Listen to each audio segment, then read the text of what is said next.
Vamos para mais uma videoaula, agora continuando o complexo regional da Amazônia e analisando suas temáticas sociais e ambientais.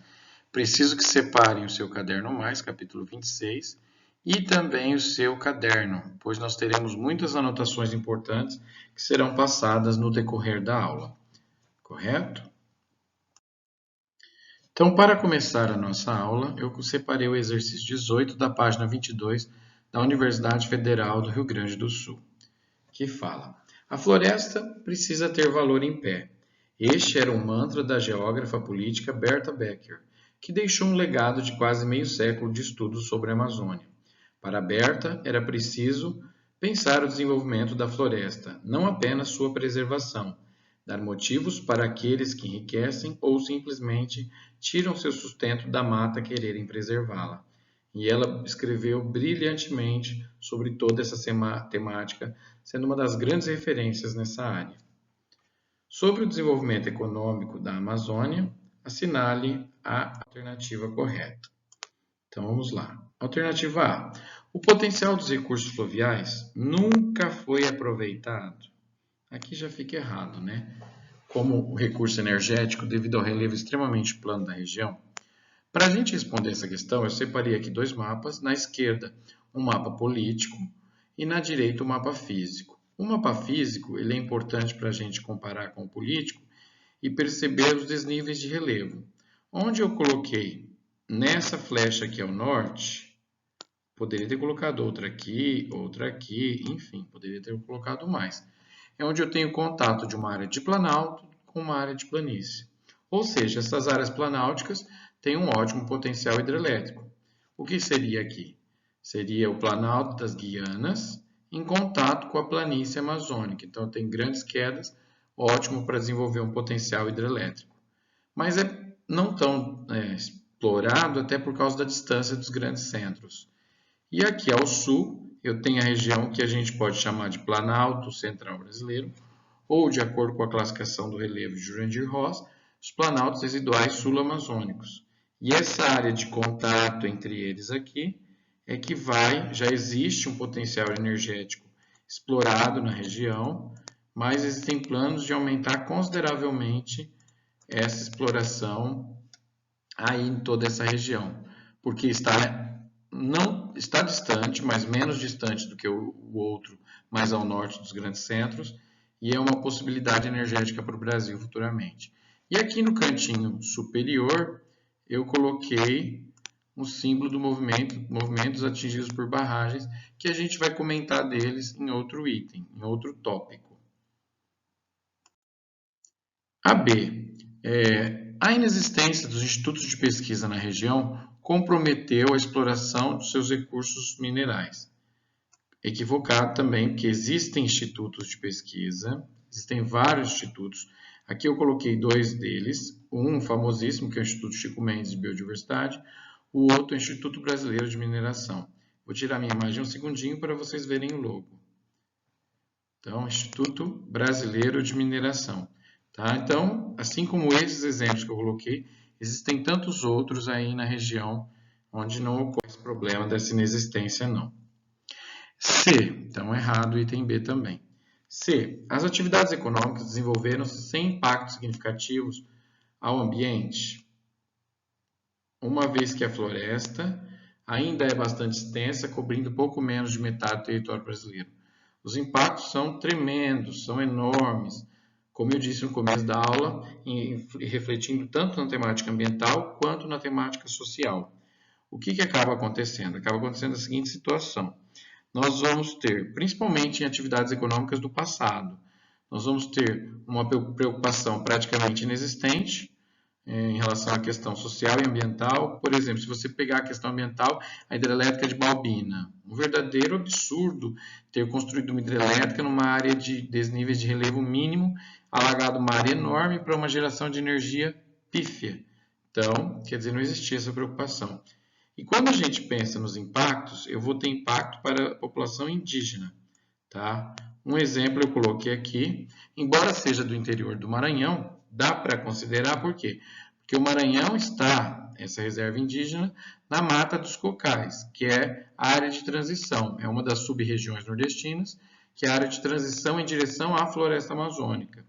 E assim como Paulo Paulino Guajajara, outros líderes indígenas Guajajara estão sendo assassinados devido ao interesse das atividades econômicas na região, correto? Também nós temos a população ribeirinha. Eu coloquei aqui do lado a população faxinalense, porque em alguns exercícios, em alguns vestibulares, costuma, às vezes, esporadicamente, aparecer esse termo. E aí, se a pessoa não tiver tido contato, ele vai achar estranho. E aqui eu coloquei um dos grandes exemplos, que existe uma atuação, que é o movimento dos atingidos por barragens, que é a população que luta para tentar conter esse avanço das barragens na região amazônica, principalmente por causa de todo o impacto que ela causa. Perceba que aqui tem um contorno do mapa do Brasil, nessa parte central um linhão de transmissão de energia, tá? E uma pessoa representando como se estivesse sendo sacrificada, aí, quer dizer, prejudicada pela construção dessa barragem na área. E também temos a população aqui quilombola, que acaba sendo fortemente afetada também, principalmente nas áreas onde nós temos esses quilombos, ok? Porque devido ao tamanho, à extensão da vegetação aí que é gigante, você vai ter um impacto também. E também os seringueiros, tá? Atividade econômica que é muito importante para uma grande quantidade da população aí. Então é errada também. E a D, a integração da Amazônia à economia nacional, baseou-se nas atividades agrícolas e minerais, que promoveram o desenvolvimento sustentável da região antes fosse. Que pena que não é, né? Por quê? Porque nós, principalmente como eu disse no passado, mas até hoje, existem muitas práticas de desrespeito ambiental. Tanto é que essas práticas, muitas vezes, o poder público tenta puni-las, mas é muito complicado, né? Porque eu tenho uma região grande, com uma infraestrutura bem complexa, onde é difícil a fiscalização. Então, por isso, eu vou usando o que eu tenho ali nas minhas mãos. E uma das ações, ferramentas que o governo tem, é fazer a chamada lista suja do IBAMA, tá? Que seria o quê? Para segurar, para dificultar o envio, o repasse de recursos federais para esses municípios que estão nessa listagem. E aí eu coloquei esses municípios nessa listagem por estado, alguns deles, alguns casos mais emblemáticos. Itupiranga e Altamira, no Pará, todos aqui são Pará, se Pará de Altamira não teria necessidade. Então, Itupiranga, Altamira, Marabá, São Félix do Xingu e Moju, todos municípios paraenses. Você vê, nossa, então a lista no Pará é extensa, Por quê? Porque no Pará, não é coincidência, nós temos o Círculo de Fogo, o Arco do Desmatamento. Então, uma área enorme lá, com uma grande problemática ambiental. Lembram, em 2019, que alguns fazendeiros paraenses combinaram o Dia do Fogo? Era um dia onde iria haver queimadas em grande quantidade, então lá é uma região bastante problemática mesmo. Depois nós temos Canarana e Nova Maringá, no estado do Mato Grosso, tá? Também nessa lista suja do IBAMA. Pacaraima que ficou bastante conhecido devido à entrada de imigrantes venezuelanos nos últimos anos, e Mucajaí, ambas cidades do estado de Roraima. Campos Lindos, estado de Tocantins, e Vilhena, estado de Rondônia. Tá? Então, quer dizer, eu vou tentar agir de maneira com as armas que eu tenho, né? Então, mas infelizmente também está errada a questão. Antes fosse esse desenvolvimento sustentável. E aí, a Amazônia tem uma contribuição significativa nas atividades de extração e transformação mineral. Porém, essas atividades têm desterritorializado as populações tradicionais e degradado o ambiente. Perfeito.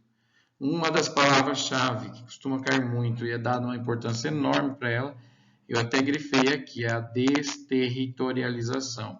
Você estava num território originalmente e você, por um motivo de força maior, você foi remanejado, você vai ser expulso e aí você perde aquele seu território. perde aquele seu lugarzinho, aquilo que te era importante, era a sua essência. E aí, quem são os desterritorializados? Normalmente são as populações tradicionais, indígenas, ribeirinhos, quilombolas, seringueiros, esses grupos de populações.